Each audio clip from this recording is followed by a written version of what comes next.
What's up, everybody? It's your boy, Big Baby Jonathan here. Welcome to the latest edition of the Big Baby Jonathan Sports Podcast Show. In today's show, I'm going to be talking some NFL regarding the LA Chargers. Breaking news that just broke 5 minutes ago. Melvin Gordon has ended his holdout. He's going to report to the team tomorrow. He won't play Sunday versus the Miami Dolphins, but he will play probably next week against the Denver Broncos. Well, my thoughts? Finally, we get the running back that we need out there. We finally get Melvin Gordon back. I'm excited, pumped up, because at first I thought we weren't going to keep him. I thought we were going to trade him. I thought he was done. He liked a couple of my Instagram posts when I said we need to pay him. We still need to pay him, but maybe the Chargers and Melvin Gordon talked on the side and worked things out, because I feel like if you end a holdout, that means your ego got put to the side. Because usually when you're in a holdout, your ego's still up there. Maybe Melvin Gordon decided, you know what? I need to fight for my teammates. Help them out. Try to win a Super Bowl. So that's what Melvin Gordon did. I'm excited. Finally, he's going to play next Sunday. I'm excited. We need him because we're 1-2 right now. And Austin Eckler did his thing. Justin Jackson did his thing. But here's the thing, though. That's another weapon for Phillip Rivers. And here's the other thing. Chargers have great 3 running backs. We can use Melvin Gordon, Austin Eckler, Justin Jackson. We can use them some type of way, like we can put him in different types of schemes out there on the field. Rivers is going to do a great job with Melvin Gordon. Melvin Gordon and Phillip Rivers have chemistry already. Regardless of this year, they already have chemistry. And our offense, I think 5-1 without him, because we lost to 5-2 without him. But that doesn't mean anything. But now we got Melvin Gordon. Now let's see what he does. I know he's going to be rusty in a certain extent of he hasn't played football since last year. So there's going to be times where he may fumble the ball. He might miss some play calling. He might messed up, but it's okay. Melvin Gordon's back on the team. I'm excited. And for me, he's a good pass blocker. That's what the Chargers were missing. He can pass block too. He can lay somebody out. I've seen him do it before. He ain't scared to get in somebody's face. Melvin Gordon's tough. He grits. He grinds. I love his game. He can catch out of the backfield. And on those 3rd and 1s, give him the ball. Because that game against Detroit when Austin Eckler fumbled, it was 3rd and 1. Who knows what would happen then, but that's neither here nor there. What I'm saying is, Charger fans out there and NFL fans that listen to my podcast, this Charger team is very talented, but right now we're banged up. No Adrian Phillips, no Mike Davis, no Trevor Williams, no Derwin James, and people think I'm crazy. Derwin James is the best one-on-one tackler in the NFL at the safety position. I know you got Honey Badger, Tyrann Mathieu. Tyrann Mathieu. You got Tyrann Mathieu. I believe that's his name. Correct me if I'm wrong, people that listen to my podcast and always give me feedback. Tyrann Mathieu, Eric Berry, Earl Thomas is up there. But for me, I think it's Derwin James, Earl Thomas, and Honey Badger. Because he's missing out there. Chargers are missing Derwin James out there. They're missing him. His ability to get to the quarterback, his ability to help this team, defensive side of the ball. He's passionate, hustle, grits, and grinds. But there's no excuses. And we got Melvin Gordon back. I'm excited, looking forward to having him back with the team. And then that just shows that Melvin Gordon wasn't really going to hold out. I think it was just a negotiating thing. Proud of him for ending this holdout. Now he's a Charger again. Now let me talk about, I know the game. I know it's Wednesday now. But I'm going to recap the Chargers versus Houston Texans game. Chargers lose 27-20. My thoughts, first half was great. We're getting down the field. We're throwing to Keenan Allen, Mike Williams, Travis Benjamin, Lance Kendricks, Virgil Green. We're up 10 at halftime. Keenan Allen was balling out. He had 2 touchdowns. Austin Eckler had a couple big plays. Justin Jackson. We're up 10 at halftime. But in the second half, O-line wasn't protecting Rivers. O-line was trash. Dan Feeney came up holding. Every time we would score, holding offense number 66. But for me, what really stood out to me, the Chargers didn't like they wanted to play in the second half. They felt like, oh, we got this game. No. When you give up 5 sacks, when the offensive line gives up 5 sacks, it's a long game. And Rivers turned the ball over, and we let the Chargers defense play like trash on Sunday. I'm going to keep it $100 because I could do that as a fan of the LA Chargers. I could criticize this team. There's no bias here. I'm keeping it 100. There's no bias around this LA Charger team. I'm going to keep it 100. This Charger defense was garbage in the second half. The first half, we were getting to Deshaun Watson. People were flying around the ball.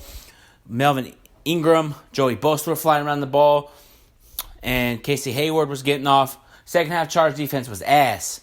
Sorry for the cussing, but they were not playing up to par. And you let Deshaun Watson run all over you, 300 yards or 3 touchdowns. You let Will Fuller get off. You let Hopkins get off. Come on now.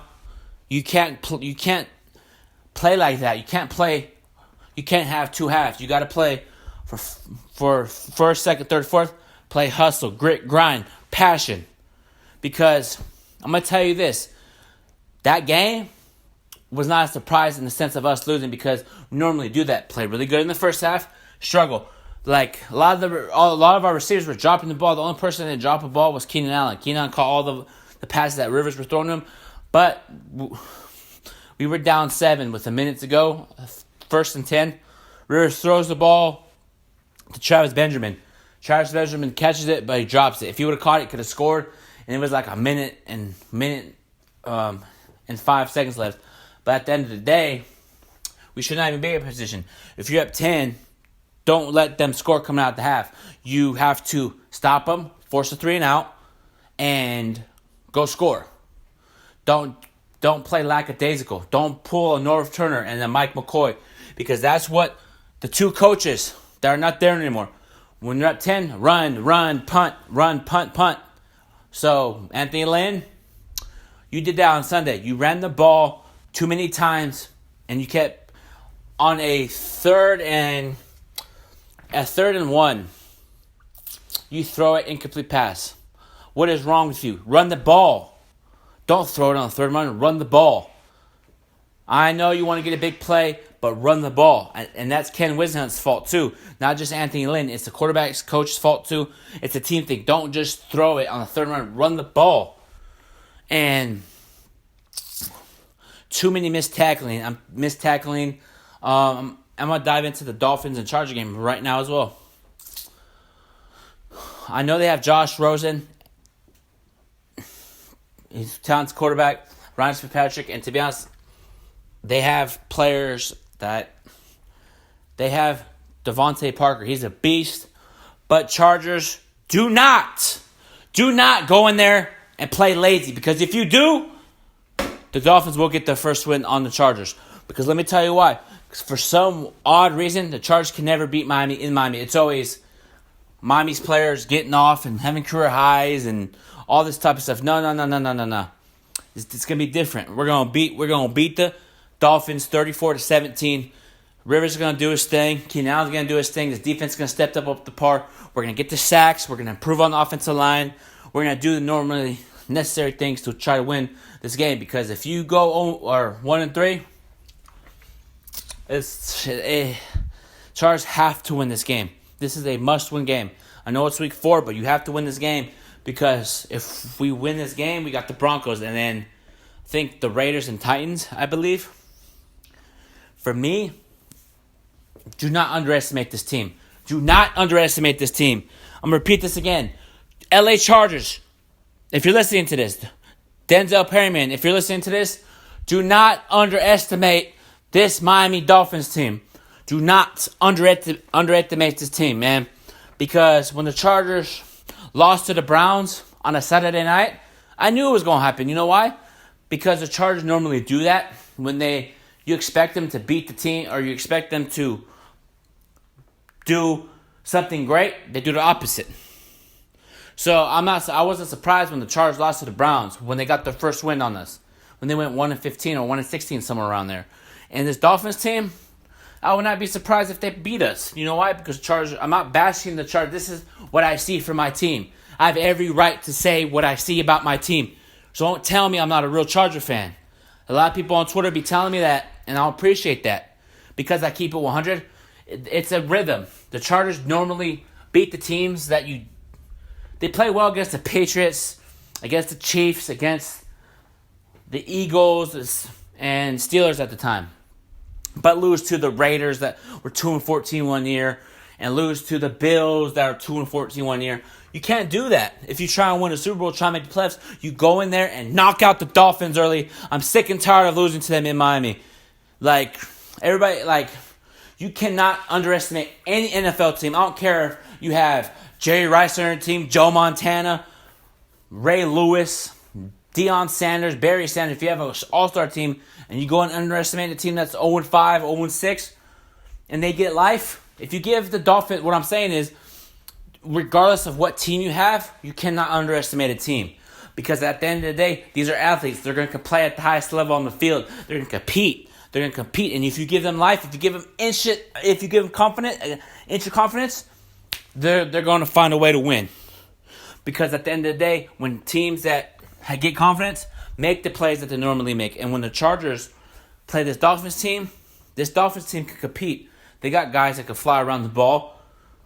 I haven't really paid attention to the Dolphins this year. I'm going to keep it 100. But what I'm saying is they got guys that can compete. They got Devontae Parker. They got Ryan Fitzpatrick. And they got Howard. Xavier Howard. Correct me if I'm wrong, because I think that's his name. He's the cornerback, number 29 jersey. But they did have that safety from Alabama, Kirkpatrick, not Ryan Fitzpatrick. His first name is something Kirkpatrick. I'm going to go with Kirkpatrick. From safety out of Alabama. Now he's gone. He was their best defensive player. But, they still got Cameron Wake. Defensive end, number 93. He's a beast. Do not let him get going. Because if you let him get going, it's going to be a long game for the offensive line, for the Chargers. But at the end of the day, don't let a no-name player get off and have a career high on you, Chargers. I'm sick and tired of having you guys' defense. Chargers defense needs to quit playing soft. I'm going to keep it $100. When you tackle somebody, grab them up and throw them to the ground. Or when you wrap them up, hold them until the whistle blows. Because that game on Sunday versus the Houston Texans, we had opportunities to sack him. But when we wrapped him up, Deshaun Watson would go. Not saying Josh Rosen is going to do that, but at the end of the day, get to him early, force turnovers, make plays, and execute. When you're up 10 or 11, stick to it. Keep pushing. Don't relax, because if you relax, you can make errors. I know there's going to be errors in the NFL. It's just part of sports. But you have to do what's best for the team and dominate. And I got the Chargers winning 34-17. Would I be surprised if we lost? No. But we're going to be 2-2 going to the game against the Denver Broncos. I'm going to end this Big Baby Jonathan Sports Podcast show. Follow me on Twitter, Big Baby Jonathan. Also, follow me on Sportscaster. The Sportscaster app is where you can do live recap of the game. That's what I'm going to be doing. I'm going to be talking about the Chargers and Dolphins game after the game. I could do it live. I could either do it live while watching the game or do it live after. I'm probably going to do it live after. So go follow me on there. Big Baby Jonathan, BBJ. Subscribe to my YouTube channel, Big Baby Jonathan Sports Podcast Show. Leave a like, share it. Go subscribe, leave a comment. And like my Facebook page, Big Baby Jonathan Sports Podcast Show. On Facebook. Follow me on Instagram, Big Baby Jonathan. Until then, everybody, have a great day. Stay blessed, motivated, strive for your dreams. And go Chargers, go Lakers. And until then, everybody, peace out. Have a great Wednesday.